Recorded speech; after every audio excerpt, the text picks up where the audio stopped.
Pamiętacie modę na flashmoby z początku lat 2000? Happeningi, które polegały na tym, że pozornie przypadkowe grupy ludzi spotykały się w parkach, w galeriach handlowych, w supermarketach, żeby tańczyć, śpiewać, generalnie wykonywać jakąś skoordynowaną czynność. Opowiem teraz o inicjatywie, którą można by nazwać najbardziej spektakularnym happeningiem w historii, o łańcuchu bałtyckim. Zapraszam do ECS Online.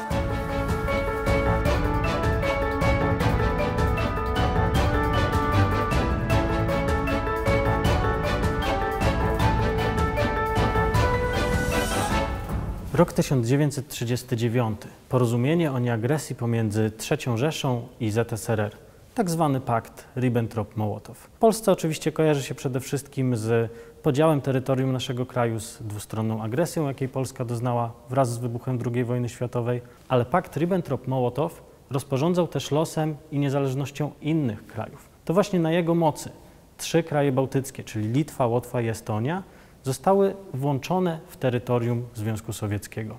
50 lat później, w roku 1989, system komunistyczny w Europie chyli się ku upadkowi. Kraje wchodzące w skład bloku wschodniego coraz silniej dopominają się o swoją niezależność, coraz silniej akcentują swoją narodową tożsamość. 23 sierpnia, czyli dokładnie w 50. rocznicę podpisania paktu Ribbentrop-Mołotow, społeczeństwa krajów bałtyckich decydują się na nietypową formę protestu. Cel to głośno przypomnieć całemu światu, że Litwa, Łotwa i Estonia nigdy dobrowolnie nie przystąpiły do Związku Sowieckiego. A więc utworzono żywy łańcuch. Łańcuch trzymających się za ręce ludzi, który połączył 3 kraje, 3 stolice.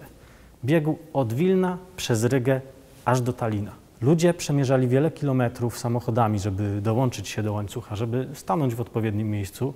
Kursowały też specjalne autobusy. Szacuje się, że w całej akcji wzięło udział około 2 milionów osób, a sam łańcuch miał długość ponad 675 kilometrów. Robi wrażenie, prawda?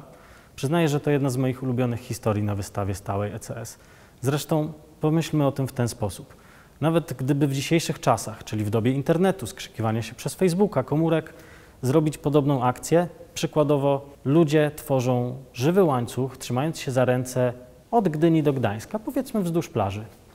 Byłbym i tak pod wielkim wrażeniem. Sprawdźcie reakcję swoich znajomych, kiedy powiecie im, że czegoś takiego dokonano w 1989 roku, bez pomocy internetu. Całkiem możliwe, że w pierwszej chwili nie będą chcieli wam uwierzyć. Gdy skończy się społeczna kwarantanna, zaproście ich do ECS, niech sami się przekonają. Opowiemy te i wiele innych ciekawych historii.